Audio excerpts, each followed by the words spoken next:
নিম্নচাপের প্রভাবে উত্তাল সাগর ও নদ নদী উপকূলে দেখা দিয়েছে বেড়িবাঁধ ভাঙার শঙ্কা। বৃষ্টির কারণে রয়েছে পাহাড় ধসের শঙ্কাও দেখা দিয়েছে। এদিকে টানা বৃষ্টিতে তলিয়ে গেছে চট্টগ্রামের অনেক নিচু এলাকা। এছাড়া বাড়ছে ফেনীর সীমান্ত এলাকার নদীগুলোর পানি।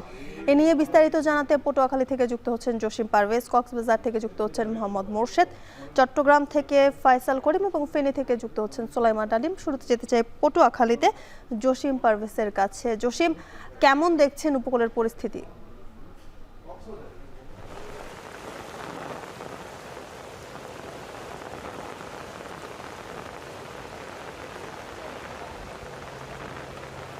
জ্যোতিকা, আপনি দেখতেই পাচ্ছেন এখন কিন্তু ভারী বৃষ্টিপাত হচ্ছে আর দমকা হাওয়া বয়ে যাচ্ছে। নিম্নচাপটি দুর্বল হলেও কিন্তু বাংলাদেশের অভ্যন্তরে এবং তার প্রভাবটা আমরা দেখতে পেরেছি। এবং আপনি দেখতেই পাচ্ছেন আমি এখন দাঁড়িয়েছি রাবনাবাদ চ্যানেলের ফুলতলি গ্রামে। এই গ্রামের অসংখ্য এলাকা জুড়ে কিন্তু এই রাবনাবাদ নদের তীব্র ভাঙনে বিধ্বস্ত বিপর্যস্ত হয়ে যাচ্ছে বেড়িবাঁধ। আর এখানকার যে বেড়িবাঁধের ঝুঁকিপূর্ণ যে বেড়িবাঁধ রয়েছে, সেই বেড়িবাঁধের বাহিরে যে সকল বসতি রয়েছে, আমার পিছনেও অনেকগুলো পরিবার রয়েছে, সে সকল পরিবারে এই রাবনাবাদ নদের অস্বাভাবিক জোয়ারের পানিতে প্লাবিত হচ্ছে এবং কখনো আবার তারা বসত বাড়িতে থাকতে পারছেন না রাতে, কেননা জোয়ারের পানিতে ঘর বাড়ি প্লাবিত হয়ে যায়। নানা সংখ্যায় সাপ সহ অন্যান্য হিংস্র যে প্রাণী রয়েছে, সে সকল প্রাণীর থেকে সন্তানদের রক্ষার জন্যই তারা বাড়ি ছেড়ে বিভিন্ন স্বজনদের বাড়িতে গিয়ে রাত কাটাচ্ছেন। এই ফুলতলি গ্রামের আমরা যে বেড়িবাঁধ এলাকায় ঘুরে দেখেছি, অনেক এলাকা জুড়ে ভাঙন শুরু হয়েছে নতুন করে। আর এবছরের এই যে দুর্যোগপূর্ণ আবহাওয়ার কারণেই রাবনাবাদ নদী ফুসে উঠেছে, আর ফুসে ওঠার কারণেই খরচ স্রোতের কারণেই এই ভাঙন দেখা দিয়েছে বলে জানিয়েছে ভুক্তভোগীরা। এছাড়া যে পটুয়াখালী জেলার যে মির্জাগঞ্জ যে পিঁপড়াখালী গ্রাম এবং দুমকি যে বেশ কয়েকটি গ্রাম বিধ্বস্ত হচ্ছে এই পায়রা নদীর ভাঙনে। এছাড়া আমরা রাঙ্গাবালিতে খোঁজ নিয়েছি, সেখানে যে ভাঙন দেখা দিয়েছে। চালিতিয়া বুনিয়া বেড়িবাঁধে আবারও নতুন করে ভাঙন দেখা দিয়েছে। সেখানকার শত শত পরিবার তারা আতঙ্কিত হয়ে জীবনযাপন করছেন। এছাড়া রাঙ্গাবালির অন্য অন্য যে এলাকা রয়েছে, সেগুলো যেখানে বেড়িবাঁধ নাই, সেখানে কিন্তু জোয়ারের পানি প্রবেশ করে গ্রামবাসীর বসত বাড়ি প্লাবিত হচ্ছে দফায় দফায়। এছাড়া পটুয়াখালীর কলাপাড়ার যে সকল ঝুঁকিপূর্ণ বাঁধ, যেমন এই যে আমরা এখানে নিশানবাড়িয়া এসেছি, নিশানবাড়িয়া বেড়িবাঁধ এবং ফুলতলি বেড়িবাঁধ সহ অন্যান্য যে বেড়িবাঁধগুলো রয়েছে, সেগুলো কিন্তু এই প্রবল স্রোত এবং ঢেউয়ের তাণ্ডবে ঝুঁকিপূর্ণ অবস্থায় রয়েছে। তবে পানি উন্নয়ন বোর্ড কর্তৃপক্ষ বলছেন তারা ঝুঁকিপূর্ণ এলাকায় জরুরি ভিত্তিতে কাজ করার প্রত্যাশা আমাদেরকে জানিয়েছেন। এই ছিল আমার কাছে সবশেষ। এবার যেতে চাই কক্সবাজারের মোর্শেদের কাছে। মোর্শেদ, নিম্নচাপের প্রভাবে সাগর উত্তাল, এখন পরিস্থিতি কেমন দেখছেন এবং নতুন করে কোনো পাহাড় ধসের ঘটনা ঘটেছে কিনা জানাবেন।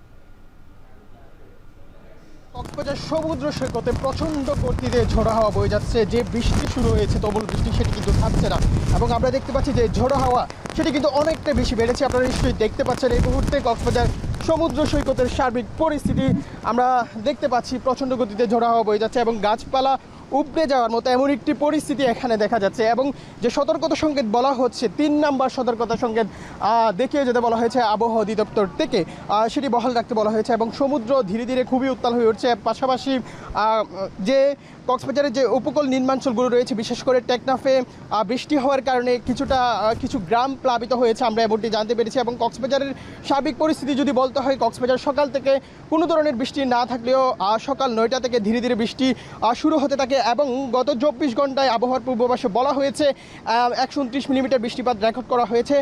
যদিও বা সকাল 9টা এবং সকাল 11টার কিছু পর থেকে যে ঝোড়ো হাওয়া বয়ে যেতে দেখতে পাচ্ছি, সেটি কিন্তু তীব্র আকার ধারণ করেছে এবং কক্সবাজার সৈকতের আশেপাশের যে গাছপালা রয়েছে, সেগুলি কিন্তু ভেঙে যাচ্ছে রীতিমতো, সেগুলো আমরা দেখতে পাচ্ছি। পাশাপাশি সমুদ্রের যে বৈরী আবহাওয়া, যে উত্তাল সমুদ্রে যে গর্জন, সেটি কিন্তু আমরা শুনতে পাচ্ছি। এবং সমুদ্রের উত্তাল ঢেউ, পাশাপাশি সমুদ্রের পানি স্বাভাবিকের আগের চেয়ে কিছুটা বৃদ্ধি পাচ্ছে সেটি কিন্তু আমরা দেখতে পাচ্ছি। পাশাপাশি গতকাল জেলা প্রশাসক থেকে দুর্যোগ মোকাবেলায় সব ধরনের প্রস্তুতি নেওয়া হয়েছে।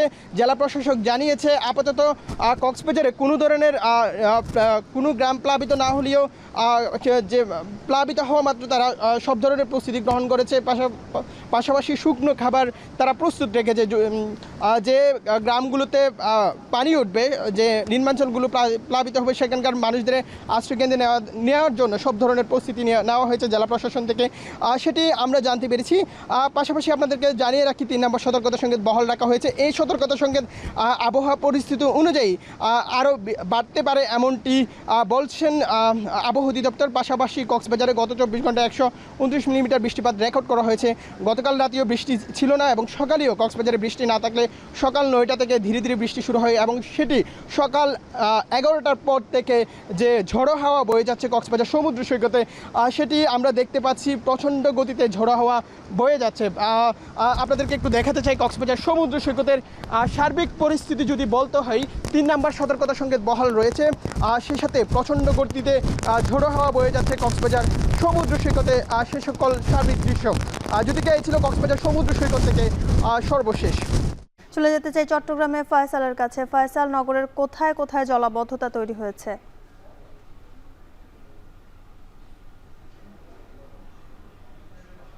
যেটি দেখছি চট্টগ্রামের নিচু এলাকা খ্যাত কাতালগঞ্জ, সুলুকবহর, পাঁচলাইশ এবং চকবাজার এসব এলাকায় আমরা দেখছি জলাবদ্ধতা আছে এবং টানা বৃষ্টি হচ্ছে। এখন আসলে বৃষ্টি বন্ধ আছে। আমরা যেটি জেনেছি আবহাওয়া অধিদপ্তর বা আবহাওয়া অফিস থেকে যেটি জানানো হয়েছে যে গত 24 ঘন্টায় অর্থাৎ আজকে সকাল 9টা পর্যন্ত রেকর্ড পরিমাণ বৃষ্টিপাত তারা রেকর্ড করেছেন। 330 মিলিমিটার বৃষ্টিপাত হয়েছে চট্টগ্রাম নগরীতে গত 24 ঘন্টায়, অর্থাৎ গতকাল সকাল 9টা থেকে আজকে সকাল 9টা পর্যন্ত। এবং সেই রেকর্ড পরিমাণ বৃষ্টির যে ফলাফল সেটি হচ্ছে আজকে এই যে নিচু যে এলাকা কাতালগঞ্জ, সুলুকবহর এলাকা তলিয়ে যাওয়া। তবে মেয়র এসব এলাকা পরিদর্শন করেছেন এবং তিনি যেটি জানিয়েছেন যে এই রেকর্ড পরিমাণ বৃষ্টিতে আগের যদি কোনো পরিস্থিতি থাকতো বা 3 থেকে 4 বছর আগে যে দৃশ্য দেখা যেত তবে কিন্তু এই পুরো নগর তলিয়ে যেত। আজকে যেটি তিনি বলছেন যে মূল যে সড়কগুলো আছে মুরাদপুর 2 নম্বর গেট এবং প্রধান যে সড়ক সেগুলোতে জলাবদ্ধতা নেই। যেসব এলাকায় এখনও জলাবদ্ধতা প্রকল্পের কাজ চলমান রয়েছে সেই সব এলাকায় মূলত জলাবদ্ধতা রয়েছে। তিনি বলেছেন যে 70% জলাবদ্ধতা মুক্ত হয়েছে নগরী, বাকি যে 30% সেটি হচ্ছে জলাবদ্ধতা প্রকল্পের কাজ শেষ না হওয়ার জন্য। এবং তিনি যেটি বলেছেন এই এলাকার সাথে সংযুক্ত যে খালগুলো আছে, নালাগুলো আছে, সেগুলোর কাজ যদি হয়ে যায়, জলাবদ্ধতা প্রকল্পের কাজ যদি সম্পন্ন হয় এই এলাকায়, তবে কিন্তু এইসব এলাকার মানুষ কিন্তু এখানে যে জলাবদ্ধতা সেটি থেকে রেহাই পাবেন। এবং আমরা যেটি দেখেছি যে চট্টগ্রামের বিভিন্ন সড়ক আজকে অর্থাৎ মূল যে সড়ক সেগুলো মোটামুটি জলাবদ্ধতা নেই, কিন্তু এই সড়কগুলো অর্থাৎ অলিগলি যে সড়কগুলো আছে সেগুলো থেকে এই এলাকার বাসিন্দাদের বের হওয়ার জন্য দুর্ভোগ পোহাতে হয়েছে। সকালে যারা অফিসগামী মানুষজন আছে, স্কুলের যারা শিক্ষার্থী আছে, তারা এখান থেকে এইসব এলাকা থেকে বেরিয়ে মূল সড়কে আসতে বেগ পেতে হয়েছে, বাড়তি রিক্সা ভাড়া দিতে হয়েছে এবং এই সড়কগুলোতে যে গণপরিবহন চলাচল করতো সেগুলো বন্ধ আছে। আর চট্টগ্রামে যে পাহাড়, সে পাহাড় কিন্তু এখন আমরা সেভাবে পাহাড় ধসের কোনো খবর পাইনি। তবে জেলা প্রশাসন এবং বিভাগীয় প্রশাসনের পক্ষ থেকে যে সচেতনতা কিংবা মাইকিং সেটি করা হচ্ছে। জ্যোতিকা, এবার জানবো ফেনীর খবর ডালিমের কাছ থেকে। ডালিম, ফেনীর সীমান্ত এলাকার নদীগুলোর কি অবস্থা দেখছেন? যদি আমি এখন ফেনীর ফুলগাজীর সীমান্তবর্তী একটি নদী, কহুয়া নদী, সেই নদীর পাড়ে রয়েছি। গত একদিন আগেও কিন্তু এই নদীর পানি কিন্তু হাঁটু পরিমাণ ছিল। গত টানা যে একদিনের বৃষ্টি, সেই বৃষ্টির ফলে কিন্তু এখানে নদীর পানি বুক পরিমাণ ছাড়িয়ে গেছে। নদীর যে পানি সেটি ক্রমাগতই বাড়ছে। আমরা কথা বলেছি ফেনী যে আবহাওয়া বিভাগ রয়েছে তাদের সাথে, তারা আমাদেরকে যেমনটি জানিয়েছেন যে গত 24 ঘন্টায় ফেনীতে 65 মিলিমিটার বৃষ্টি হয়েছে। এর আগের 24 ঘন্টায় 90 মিলিমিটার বৃষ্টি হয়েছে। বলা চলে টানা বৃষ্টি হচ্ছে, যার ফলশ্রুতিতে সীমান্তবর্তী যে 3টি নদী রয়েছে, মুহুরী, কহুয়া এবং সিলোনিয়া, সেই নদীর পানি বাড়ছে। এই নদীর পানি বাড়ার কারণে এই তীরবর্তী যারা রয়েছে তাদের মধ্যে যে বন্যার সংখ্যা সেটি কিন্তু বিরাজ করছে। তারা বলছেন যে ফেনীর যে এই যে 3টি নদী রয়েছে, সীমান্তবর্তী 3টি নদী, এই নদীর চরিত্র হলো এখানে খুব বেশি বৃষ্টি হওয়া লাগে না, কিন্তু ভারতের ত্রিপুরা এবং আগরতলায় যদি বৃষ্টিপাত বেশি হয় সেই উজানের পানির যে ঢল সেটি হঠাৎ করে ঢুকে কিন্তু জনবল ডুবিয়ে দেয় এবং জনপদ ডুবিয়ে দেয় এবং এখানে বন্যার সৃষ্টি হয়। সেই আশঙ্কাটা এখানকার মানুষ করছেন। তারা বলছেন যে সাম্প্রতিক সময়ে মুহুরী, কহুয়া এবং সিলোনিয়া নদী পাড়ের যে বন্যা নিয়ন্ত্রণ বাঁধ এবং পুনর্বাসনের জন্য একনেকে যে ১,৫০০ কোটি টাকার প্রকল্প পাশ হয়েছে, সেই প্রকল্পটি যদি দ্রুত কাজটি শুরু হয় এবং সেই কাজের সাথে যদি দুর্নীতিমুক্তভাবে সেনাবাহিনীর মাধ্যমে করা হয়, তাহলে তাদের যে দীর্ঘদিনের যে ভোগান্তি সেটি হ্রাস পাবে। আমরা কথা বলেছি পানি উন্নয়ন বোর্ডের সাথে। পানি উন্নয়ন বোর্ড যেমনটি জানিয়েছেন যে ফেনীর এই যে ৩টি নদী রয়েছে, মুহুরী, কহুয়া এবং সিলোনিয়া, সেইগুলোর ডেঞ্জার লেভেল হচ্ছে, বিপদ সীমা হচ্ছে ১২.৫৫ সেন্টিমিটার। কিন্তু এই যে বিপদ সীমার ৩ সেন্টিমিটার নিচ দিয়ে কিন্তু বর্তমানে বিপদসীমার যে ৩ সেন্টিমিটার নিচ দিয়ে কিন্তু এই তিনটি নদীর পানি কিন্তু বর্তমানে প্রবাহিত হচ্ছে। পানি উন্নয়ন বোর্ড যেটা জানিয়েছেন যে নদীর পানি বাড়লেও কিন্তু বিপদসীমার নিচে রয়েছে। অতি দ্রুত বাড়ার যে আশঙ্কা সাধারণ মানুষ করছেন, তারা সে আশঙ্কা দেখছেন না। তবে বৃষ্টি অনবরত আরও থাকতে পারে বলে তারা আমাদেরকে জানিয়েছেন। এ ছিল ফেনীর নদীর পানি পরিস্থিতির সর্বশেষ। বঙ্গোপসাগরে নিম্নচাপ, ভারী বৃষ্টি, জলাবদ্ধতা এবং পাহাড় ধসের খবর জানাতে যুক্ত ছিলেন সহকর্মীরা। ভারী বৃষ্টির কারণে পার্বত্য অঞ্চলে দেখা দিয়েছে পাহাড় ধসের শঙ্কা। এ নিয়ে বিস্তারিত জানাতে রাঙামাটি থেকে যুক্ত হচ্ছেন জিয়াউর রহমান জুয়েল এবং বান্দরবান থেকে যুক্ত হচ্ছেন রিজভী রাহাত। প্রথমে যাচ্ছি রাঙামাটিতে জুয়েলের কাছে। জুয়েল, পাহাড় ধসের আশঙ্কা নিয়ে কি বলছে প্রশাসন?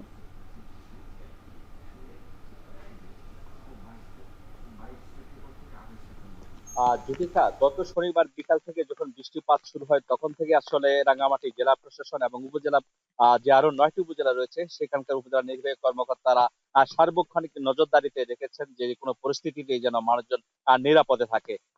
গতকাল যখন একটু বৃষ্টিপাত বেড়ে চলেছিল তখনই আসলে আবহাওয়া অধিদপ্তর থেকে পাহাড় ধস এবং অতি বর্ষণ, ভারী বর্ষণের সতর্কতা দিয়ে ভূমিধসেরও সতর্কতা জানিয়েছিল।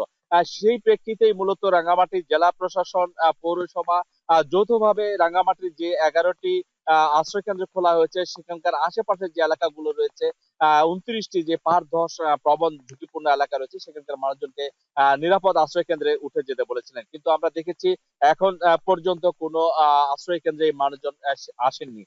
কারণটি হচ্ছে যে শুধুমাত্র ভারী বৃষ্টিপাত হলেই মানুষজন আশ্রয় কেন্দ্রে যান। আমরা আগেও দেখেছি বিশেষ করে 2017 সালে যখন পাহাড় ধস হয় 120 জনের প্রাণহানির ঘটনা ঘটে, তারপর থেকেই বৃষ্টিপাত হলেই প্রশাসন ব্যাপক তৎপরতা চালান। আমরা এর মধ্যে কথা বলেছিলাম জেলা প্রশাসকের সঙ্গে, তিনি যেটি জানিয়েছেন যে রাঙ্গামাটি জেলায় সদর সহ আরো যে 9টি উপজেলা রয়েছে সবগুলো মিলিয়ে 40টি আশ্রয় কেন্দ্র প্রস্তুত রাখা হয়েছে এবং রাঙ্গামাটি শহরেই পৌর এলাকাতে 9টি ওয়ার্ডে 11টি আশ্রয় কেন্দ্র প্রস্তুত রাখা হয়েছে।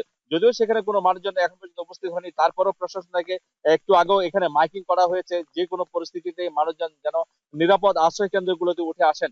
বলে রাখি, রাঙ্গামাটি জেলায় যে ভূমিধসের এবং পাহাড় ধসের যে সংখ্যায় রয়েছেন অন্তত বলা হচ্ছে 1 লক্ষাধিক মানুষ সেখানে আসলে ঝুঁকিপূর্ণভাবে বসবাস করেন বিভিন্ন পাহাড়ের পাদদেশে।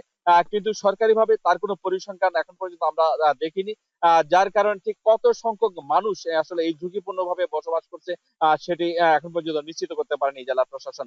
রাঙ্গামাটি জেলা প্রশাসক আরটি তথ্য জানিয়েছেন যে রাঙ্গামাটিতে যে কোনো পরিস্থিতির তার জন্যই মূলত রেসপন্স টিম, বিশেষ করে আনসার, যে স্বেচ্ছাসেবক রয়েছে, রোভার স্কাউট রয়েছে এবং যে ফায়ার সার্ভিস রয়েছে তাদের সমন্বয়ে একটি কুইক রেসপন্স টিম প্রস্তুত রাখা হয়েছে, যে কোনো পরিস্থিতিতে তারা সাড়া দেবেন।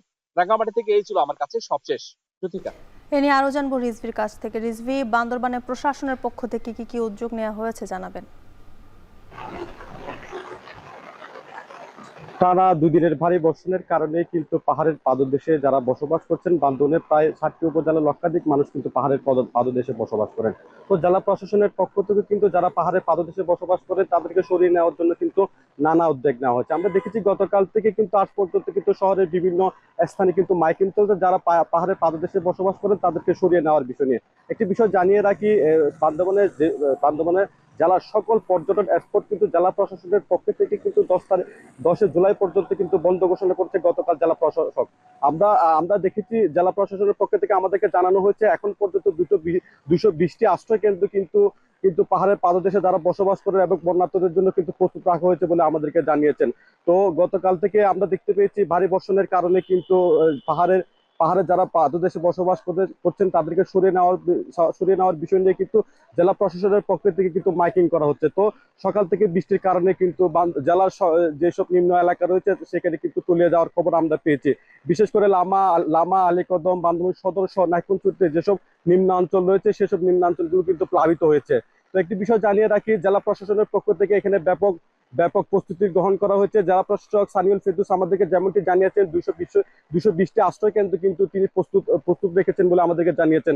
তো সকাল থেকে বৃষ্টির কারণে কিন্তু যারা পাহাড়ের পাদদেশে বসবাস করছেন তাদেরকে সরিয়ে নেওয়ার বিষয় নিয়ে কিন্তু জেলা প্রশাসনের নানা উদ্যোগ নেওয়া হচ্ছে। তবে এখনো পর্যন্ত আশ্রয় কেন্দ্রে কোনো লোকজন আসেননি। বিশেষ করে নিজেদের বসতভিটা ছেড়ে কিন্তু অনীহা প্রকাশ করেন পাহাড়ের পাদদেশে যারা বসবাস করেন তারা। আমরা দেখতে পেয়েছি সকাল থেকে বান্দরবান থানচি সড়কে কিন্তু কিছুটা মাটি পড়ে কিন্তু সড়ক যোগাযোগ বিচ্ছিন্ন রয়েছে বলে আমরা খবর পেয়েছি। তো মূলত থানচি উপজেলার তিন্দু নাফাকুম এলাকাতে কিন্তু 100 থেকে 150 পর্যটকের আটকা থাকারও আমরা খবর পেয়েছি এবং আমাদের পর্যটক গাইডের মধ্যে আমরা জেনেছি তারা সবাই নিরাপদ স্থানে রয়েছে। তো টানা ভারী বর্ষণের কারণে কিন্তু পাহাড়ের পাদদেশে যারা বসবাস করছে তারা ঝুঁকিতে রয়েছে এবং তাদেরকে সরিয়ে নেওয়ার বিষয় নিয়ে কিন্তু প্রশাসন নানা উদ্যোগ নিচ্ছে। এই ছিল আমার কাছে বান্দরবান থেকে সবশেষ তথ্য। বৃষ্টিতে পাহাড় ধসের শঙ্কা বাড়ছে, সে খবর জানাতে যুক্ত ছিলেন সহকর্মীরা। বঙ্গোপসাগরে সৃষ্ট নিম্নচাপের কারণে বরিশালে গত 3 দিন ধরেই বৈরী আবহাওয়া বিরাজ করছে। এ নিয়ে জানাতে বরিশাল কীর্তনখোলা নদীর তীর থেকে যুক্ত হচ্ছেন অমিত হাসান। অমিত, বরিশালে 3 দিন যাবতই বৈরী আবহাওয়া বিরাজ করছে, আজকে আবহাওয়া পরিস্থিতি কি দেখছেন?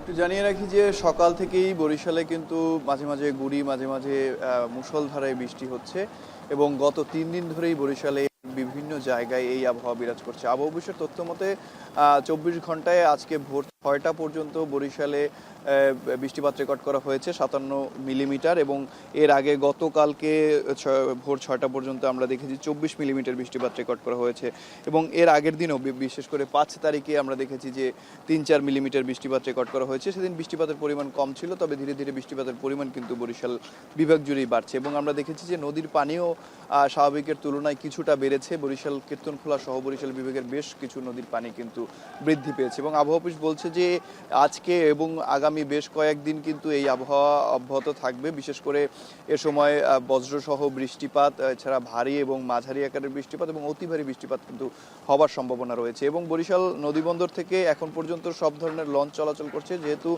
আবহাওয়া বাতাসের গতিবেগ কম রয়েছে, যার কারণে কিন্তু বরিশাল থেকে নদীবন্দর থেকে স্থানীয় রুটের যে নৌযানগুলো রয়েছে সেগুলো সকাল থেকেই আমরা দেখেছি চলাচল করছে। তবে নদীতে নৌযানের পরিমাণ কিছুটা কম দেখা যাচ্ছে, বিশেষ করে যে পণ্যবাহী নৌযানগুলো রয়েছে সেগুলো কিন্তু চলাচল কম করছে এবং বরিশাল নদীবন্দরকে 2 নম্বর সতর্ক সংকেত কিন্তু এ সময় দেখিয়ে যেতে বলা হয়েছে এবং সমুদ্র বন্দরগুলোকে 3 নম্বর সতর্ক সংকেত দেখিয়ে যেতে বলা হয়েছে এবং আবহাওয়া অফিস বলছে যে বৃষ্টিপাত আজকে একদম সকাল থেকে না হলেও 9টা-10টার পর থেকে কিন্তু বৃষ্টিপাত শুরু হয়েছে এবং এই মুহূর্তেও কিন্তু দেখা যাচ্ছে যে গুড়ি গুড়ি কিংবা কখনো মুষলধারায় মাঝারি আকারের বৃষ্টিপাত কিন্তু চলমান রয়েছে এবং এই কীর্তনখোলা নদী থেকেই কিন্তু নদী পারাপারে হাজার হাজার মানুষ কিন্তু প্রতিদিন নদী পারাপার করে, সেক্ষেত্রে কিন্তু সেই নদী পারাপারটি চলমান রয়েছে। তবে বাতাসের গতিবেগ যদি বেড়ে যায় সেক্ষেত্রে কিন্তু চলাচল বন্ধ হয়ে যাবে বলে জানিয়েছে আবহাওয়া অফিস এবং বিএডব্লিউটি কর্তৃপক্ষ বলছে যে পরিমাণ আবহাওয়া আসলে যেরকম রয়েছে তাতে তাদের নৌযান যেগুলো রয়েছে সেগুলো চলাচলে কোনো ধরনের বিঘ্ন ঘটছে না, যার কারণে এখন পর্যন্ত নৌযান যেগুলো রয়েছে সেগুলো স্বাভাবিক রয়েছে। বিশেষ করে এই নৌপথ থেকেই কিন্তু বরিশালের হিজলা, মেহেন্দিগঞ্জ, ভোলা রুটের যাত্রীরা বেশি চলাচল করে, স্পিডবোটে কিংবা লঞ্চে করে এখান থেকে যাতায়াত করে। বাকি যেসব জায়গাগুলো রয়েছে সেগুলোতে কিন্তু সড়কপথেই যাতায়াত সহজ রয়েছে, যার কারণে কিন্তু সেখান থেকে আসলে খুব একটা সমস্যা হচ্ছে না। এবং একটু জানিয়ে রাখি যে বরিশাল সহ বরিশালের বিভাগে যে আবহাওয়া পূর্বাভাস বলা হয়েছে তাতে আগামী 4-5 দিন কিন্তু এই আবহাওয়া অব্যাহত থাকবে এবং এ সময় বৃষ্টিপাতের পরিমাণ বাড়ার সম্ভাবনা রয়েছে, বিশেষ করে ভারী সহ অতি ভারী বৃষ্টিপাত হওয়ার আশঙ্কা রয়েছে বলে জানিয়েছে আবহাওয়া অফিস। তো বরিশাল থেকে এই ছিল আমার কাছে আবহাওয়ার সর্বশেষ। বরিশাল থেকে বিস্তারিত জানাতে যোগ্য ছিলেন অমিত হাসান।